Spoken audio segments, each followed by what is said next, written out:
I'd say the training, the best thing that we did was train for bad positions. Absolutely. I'm so glad we did that. It's like I ended up in every single one of them. But I was able to recover and get out, maintain my composure, stay on top. I never felt helpless in the fight at any point in time. I always felt very in control of myself. Cardio. But not long cardio, burst cardio. Yes. Plyometrics, got to start doing them. Yep. And, like I was showing you guys, like footwork drills and stuff, I did them for a while. I was getting my footwork down. I stopped doing them because I was so tired from other stuff. And I paid for it. I absolutely paid for it.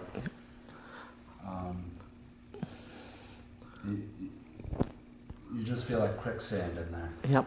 Remember, I described that. I described how your mind.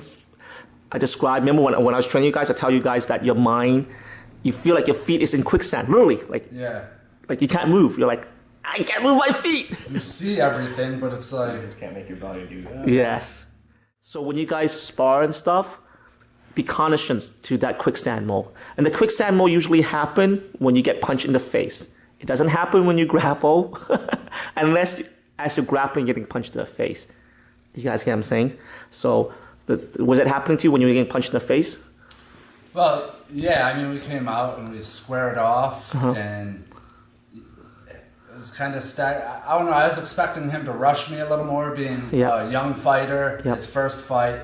I really thought he was going to rush me, so that kind of caught me off guard a little bit. And I was like, okay. I went in for a jab, and his footwork and hands were a little bit quicker than mine that day. And he caught me, and so immediately, right from the jump, it was quicksand. Yep. And to be honest, you didn't do some of the footwork we taught, where you just jab, move. Mm-hmm. What happened, you stayed with each other, but he rushed you too, so you didn't really have a chance to do the footwork that we worked on. You know what I mean? Yeah. So,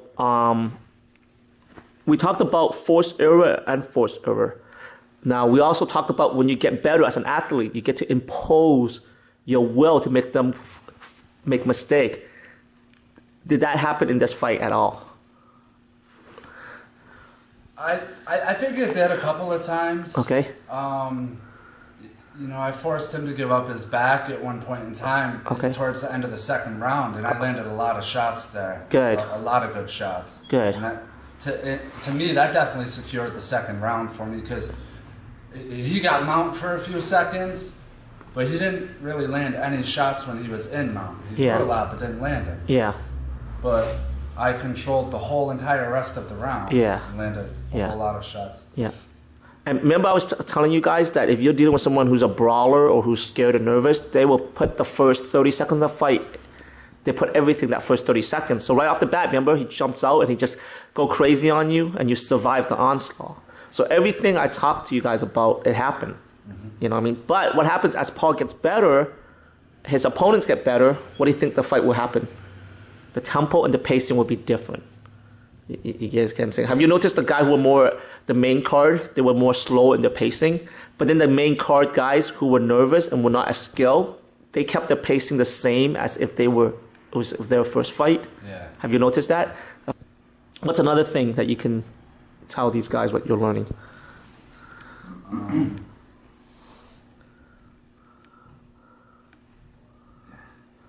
I think you have to commit. Okay. You have to learn to commit more, no matter what it is. If you're taking a shot, if you're going for a throw, if you're going in for a combo, whatever it is, we have to commit more. We don't commit in here, we're not going to commit in the fight. Good. And remember, you had the same problem when you came in for judo throws. A lot of times the judo throw wasn't really working. Mm-hmm. When you came in for shoots, for example, you can take Paul or Zach down a lot of times. And I think, I was like, but at the same time, this is your first fight. You've only been doing it for 8 months. There's only so much. You get what I'm saying? I gotta let it go. I can't make you drill it all day long. Because what if we don't hit that position? You get what I'm saying?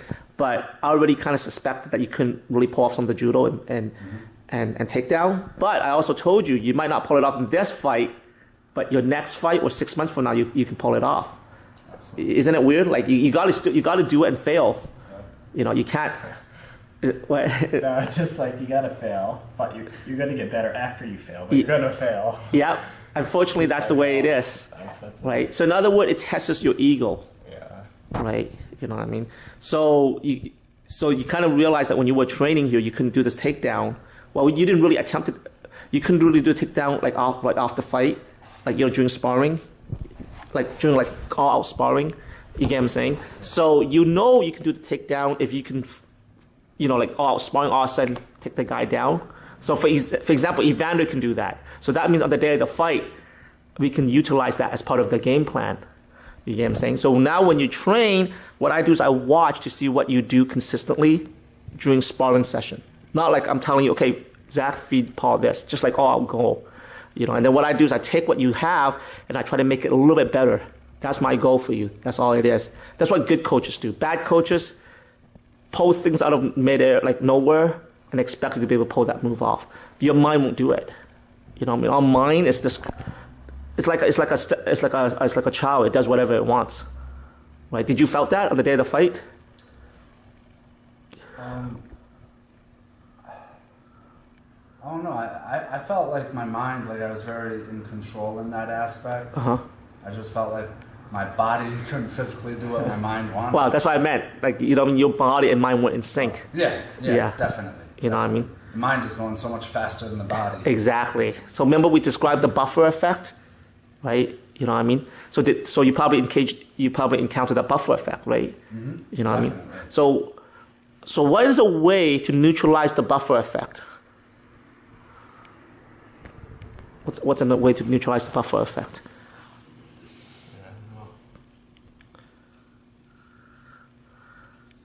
Training. Keep training? All these things, you keep training harder. Okay. Train longer, I don't know. Okay. All right, here's the way, guys. You keep training so you get desensitized. So your mind learns to ignore what is dangerous and what's not. Number two, you need to have a coach or you need to have a bunch of guys tell you, ignore this, ignore that, focus on this. You get what I'm saying?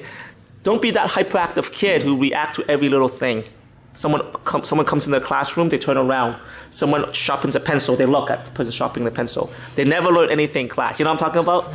Okay, don't be that kid, right? So in sparring, you slowly learn to ignore certain cue from your opponent and only pick up on certain signal from him.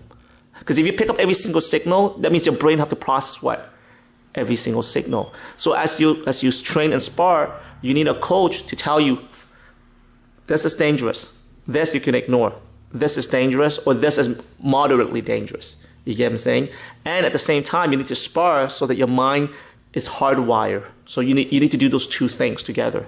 Guys who spar all the time but don't have a good coach, they're hardwired, but then they hit the ceiling really quick. Guys who have good coach but don't spar knows how to look for the right thing when it's done at a slow speed, but when it's fast, they break down. You get what I'm saying? That is why combat sport has a very short lifespan, because you only can train hard for a limited time before your body breaks down. So you got to couple your theory with the hard physical work. The minute you can't do the hard physical work and combine it with the theory, you're no longer as top as you can be for your genetic makeup.